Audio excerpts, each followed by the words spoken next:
ప్రాధాన్యత లేదు.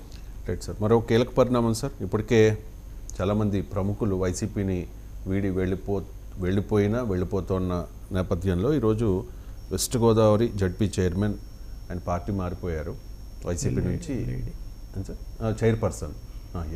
Chairperson party మారి జనసేనలోకి వెళ్ళారు కదా. అంటే ఇన్నాళ్ళు మనం చూస్తున్నాం టీడీపీలోకి వెళ్ళే వాళ్ళు ఉన్నారు, ఇప్పుడు జనసేనలో కూడా స్టార్ట్ అయ్యింది వలసలు. సో అంటే జనసేన కూడా క్షేత్రస్థాయిలో మేము బలపడతాం, సభ్యత్వాలు చేసుకున్నాం, మేము కూడా బలపడతామని చెప్తున్నారు. పైకి 2029కి మేము ఆల్టర్నేట్గా మేము అధికారంలోకి వస్తామని చెప్పకపోయినప్పటికీ కూడా పార్టీ క్షేత్రస్థాయిలో బలపడడానికి తన ప్రయత్నం తను చేస్తున్న పరిస్థితుల్లో సో జనసేనలోకి రావడాన్ని ఏ రకంగా చూడాలి? రాజకీయ పార్టీలు ఇందాక నేను చెప్పిందే మళ్ళీ చెప్తాను. రాజకీయ పార్టీలు తమ అస్తిత్వం కోసం, తమ ఉనికి, తమ బలపడడం, తమ అధికారంలో ఉండడం, వీటి కోసం అవి ఎక్కువగా పనిచేస్తాయి. ఆ క్రమంలోనే పవన్ కళ్యాణ్ ఒక వ్యూహాత్మకంగా ఇప్పుడు తెలుగుదేశంతో పొత్తు పెట్టుకొని ఆ పార్టీని గెలిపించుకొని 21 స్థానాలు తెచ్చుకొని ఉప ముఖ్యమంత్రిగా ఉన్నారు కాబట్టి ఇంకా శాశ్వతంగా ఉప ముఖ్యమంత్రిగానే ఉండాలని పవన్ కళ్యాణ్ కోరుకుంటారా, లేదా పవన్ కళ్యాణ్కి అభిమానులుగా ఉన్న వాళ్ళు కోరుకుంటారా? ఆ మాటకు వస్తే దీని మీద ముందుగానే వివాదం నడిచింది కదా. మొన్నెవరో ఒక ఆయన అభిమాని ఒక ఆయన 2029లో పవన్ కళ్యాణ్ ముఖ్యమంత్రి అని, ఆ తర్వాత 5 ఏళ్లలో ప్రధానమంత్రికి కూడా అవుతాడని చెప్పి ఒక ప్రకటన చేశారు. 99 టీవీలో కూడా జానీ మాస్టర్ దాని మీద మీరు ఒక డిబేట్లు అవి ఇవి కూడా నడిపారు. కాబట్టి వాళ్ళకి సంబంధించిన కోణం ఆ విధంగా ఉంటుంది. ఇక్కడ వీళ్ళతో పొత్తులో ఉన్నటువంటి జనసేన ఏం చేయాలి? మాటలు ఒకసారి విందామా సార్? నా దగ్గర ఉంటే ఈ జానీ మాస్టర్ ఇంట్లో వింటారా? పిఠాపురంలో పవన్ కళ్యాణ్కి బాగా ప్రచారం చేశారు.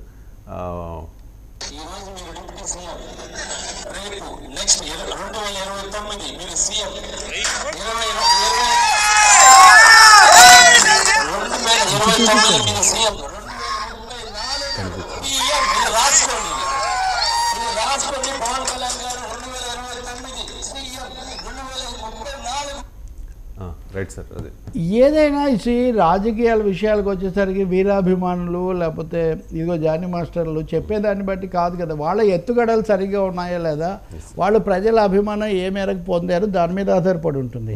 ఇప్పుడు 3 పార్టీలను, ఇందులో పవన్ కళ్యాణ్ ద్వితీయ స్థానంలో ఉన్నారు. పవన్ కళ్యాణ్కు చంద్రబాబు నాయుడు జనసేనకు ఒక షరతు పెట్టారు. జనసేనకే కాదు బీజేపీకి కూడా. ఏమని? మనము కలిసి ఎన్నికల్లో పాల్గొంటున్నాం కాబట్టి ఇక మీదట పార్టీలోకి చేరికలు కూడా పరస్పరం సమన్వయంతో సంప్రదించుకొని చేయాలని చంద్రబాబు నాయుడు ఒక మాట అన్నారు. ఆయన చాలా దూరదృష్టితోనే అన్నాడు అన్నమాట. తమను కాదని జనసేన వాళ్ళు లేదా బీజేపీ వాళ్ళు అందరినీ చేర్చుకుంటే ఏం జరుగుతుంది అన్నది. ఎన్నికలకు ముందు మీరు చూడండి, కొంతమంది ఇక్కడ టికెట్ రాని వాళ్ళు ఆ పార్టీలో చేరి టికెట్ తెచ్చుకోవటం. ఇవి చిన్న క్వశ్చన్ సార్, ఇక్కడ అడుగుతారు కానీ ఎన్నికల ముందు ఆ పని చేశారు వాళ్ళు. ఏది ఎన్నికల ముందు కొంతమంది బీజేపీలోకి వెళ్ళి టికెట్ తెచ్చుకున్నారు, బీజేపీ వాళ్ళు జనసేనతో, ఇదంతా అయింది. మరి ఎన్నికలు అయిన తర్వాత మటుకు ఈ షరతు పెట్టాల్సిన అవసరం తెలుగుదేశం పార్టీకి ఏమొచ్చిందంటే వీళ్ళు జనసేనలోకి వెళ్ళిపోతారేమో, జనసేన పెద్ద పార్టీగా మారిపోతే ఎట్లా అని ఒక ఆలోచన కూడా. అంటే పార్టీల మధ్య కూటమిలో ఉన్నప్పుడు ఐక్యత ఎంత ఉంటుందో ఎవరి ప్రయోజనాలు కూడా వాళ్ళకు ఉంటాయి. దానివల్ల వచ్చిన పరిస్థితి. ఇప్పుడు ఆళ్ల నాని ఉప ముఖ్యమంత్రి మాజీ, ఉదాహరణగా ఆయన రాజీనామా చేశారు. ఆయన జనసేనలో చేరవచ్చు అని ఒక అంచనా. ఇప్పుడు రాజీనామా చేసిన చైర్మన్ పద్మశ్రీ భర్త వీళ్ళు కూడా దీంట్లోకి వస్తారు, జనసేనలోకి వస్తారని. ఇది నిజానికి తెలుగుదేశం పార్టీ వాళ్ళకి ఎందుకు మింగుడు పడుతుంది? ఇది పెద్ద పరిణామంగా ఉండదు. జిల్లా పరిషత్ చైర్మన్ అలాగే పెండెం దొరబాబు జనసేనలో జాయిన్ అవుతున్నారని పెద్ద ప్రచారం చేశారు. అలాగే కిలార్ వెంకటరావు కదా, ఇప్పుడు ఇట్లా కిలార్ వెంకటరావు చిరంజీవిని కూడా కలుసుకున్నారు ఆయన. కాబట్టి ఇప్పుడు జనసేన బలోపేతం అయిపోయి అందరూ జనసేనలోకి వెళ్ళడం మొదలు పెడితే ఈక్వేషన్స్ మారిపోతాయి కదా.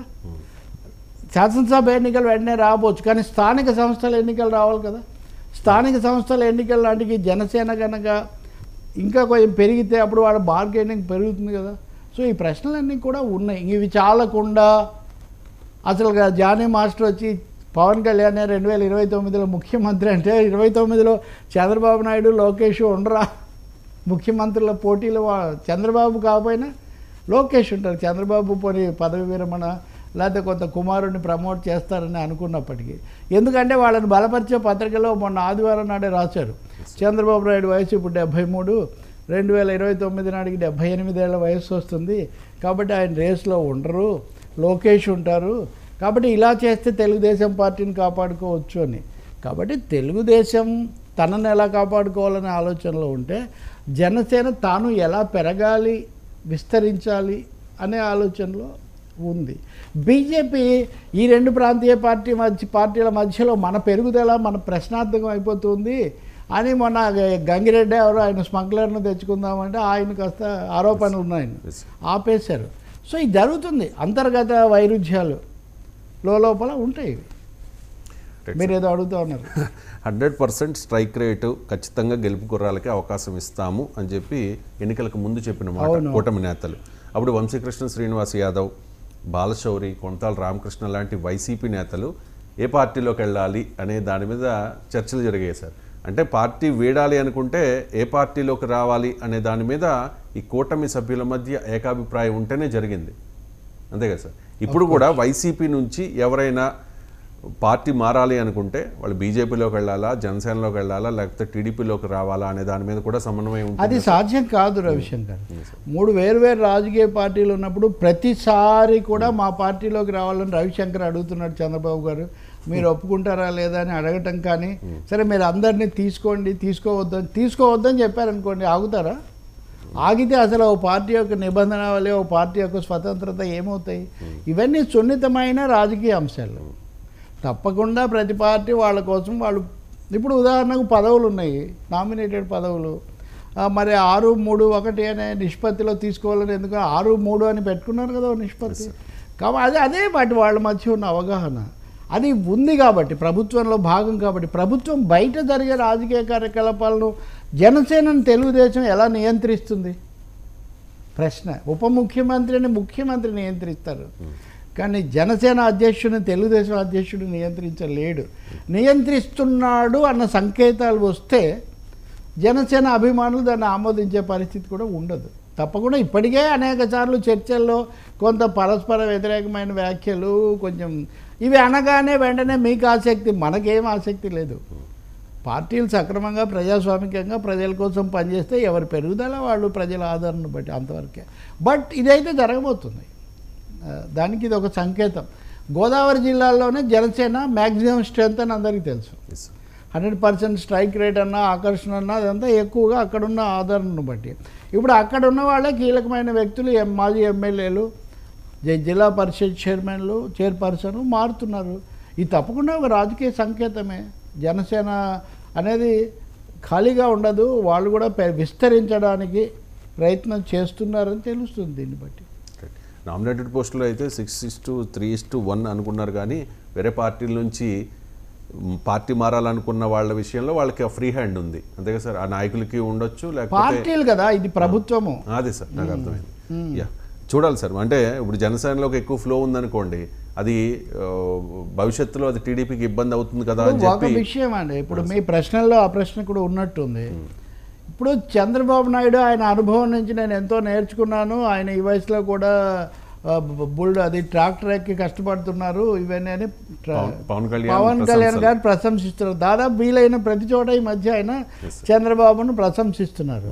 పవన్ ఎంత తపన పడుతున్నాడో చూసి నేను అస్సలు ఇంకా ముగ్ధుని అయిపోతున్నాను, అసలు నేను పొగడ్డానికి అనే పద్ధతిలో చంద్రబాబు నాయుడు. కాకపోతే నేను ఒక సలహా ఏమిస్తానంటే, వరదలు అయిన తర్వాత పొగుడుకోవచ్చు, ముందు వరద బాధితులు సహాయం చేస్తే మంచిదని నేను చెప్తాను. రెండోది, కాకపోతే వీళ్ళ మధ్య ఉన్న సుహృద్భావన అయితే సూచిస్తుంది కదా, ఒకరినొకరు ప్రశంసించుకుంటూ కలిసి ముందుకు వెళ్ళాలి తప్ప, లేకపోతే భిన్నమైన సంకేతాలు వెళ్తాయి అని. ఇప్పుడు మీరు వేస్తున్న ప్రశ్న పార్టీల్లో చేరిక అలాంటి ఒక పరిస్థితిని తీసుకొస్తాయి. తీసుకురాకుండా ఏం జాగ్రత్త పడతారు అన్నది మనం ఆచరణలో చూడాలి. ఇప్పుడిప్పుడే మొదలవుతుంది కదా, గోదావరి జిల్లాలో, విశాఖ జిల్లాలని చోట ఇది ఎక్కువగా ఉంది. బట్ వాట్ హ్యాపెన్స్ నెక్స్ట్ అనేది మనం చూడాలి. బీజేపీ పాత్ర కూడా ఉంది దీంట్లో.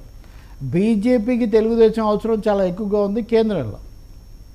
కిందకు వచ్చేసరికి వేరు, ఇక్కడ జనసేన ఉంది ముందు. దీన్ని ఎలా బ్యాలెన్స్ చేసుకుంటారు చూడాలి మనం. అంటే ఒకరికొకరు ప్రశంసించుకుంటున్నారు, చూశాను సార్. అంటే